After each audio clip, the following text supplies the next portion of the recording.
Hello बच्चों, let's read the following question. Find the elastic deformation energy of a steel rod. हमें question में एक steel rod दिया है जिसका इलास्टिक डिफॉर्मेशन एनर्जी हमें फाइंड आउट करना है. मास m is equals to 3.1 kilogram. Stretch to a tensile strain साइलन is equals to 1 into 10 raised to power minus 3. मास दिया है प्लस टेंसाइल स्ट्रेन दिया है. So first of all we will talk about the key concept used in the question. इस question को solve करने के लिए हम क्या की कॉन्सेप्ट अप्लाई करेंगे. इलास्टिक डिफॉर्मेशन एनर्जी जो होता है उसके लिए फॉर्मूला, एनर्जी को सपोज हम ई से डिनोट कर रहे हैं तो उसके लिए फॉर्मूला होता है 1/2 into stress into strain into volume. Strain into volume होता है. अब यहाँ पे वॉल्यूम की अगर हम बात करें तो वॉल्यूम क्या होता है, मास per unit density. Volume equal होता है मास पर यूनिट डेंसिटी के. मास को सपोज हम m से डिनोट कर रहे हैं as given in the question and density को रो से डिनोट कर रहे हैं. ऑल्सो अगर हम y क्या होता है, Young's modulus of elasticity.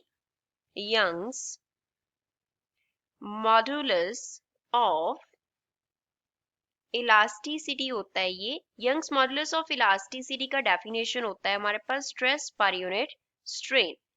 Applied stress per unit cost strain. Strain कितना कॉज हुआ. तो यहाँ से अगर हम स्ट्रेस का रिलेशन निकालें then it will be equals to Young's modulus of elasticity multiply by strain होगा.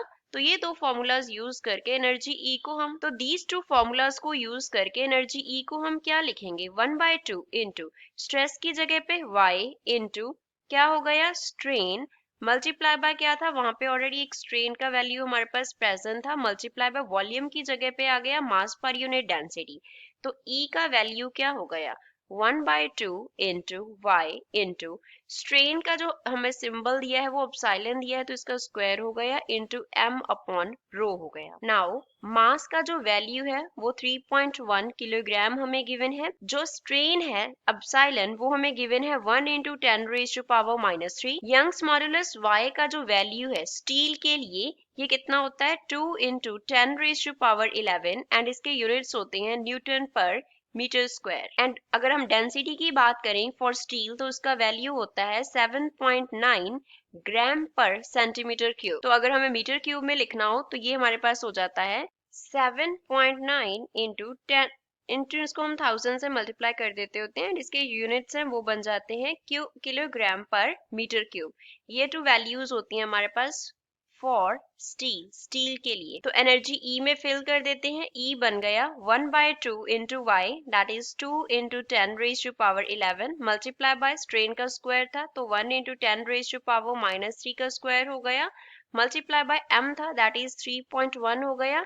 एंड ये टर्म हमारे पास डिवाइड था डेंसिटी से दैट इज 7.9 इंटू 1000 हो गया. तो यहाँ से E का जो वैल्यू है that will be 0.039 multiplied by 10 raised to power 3 joule होगा.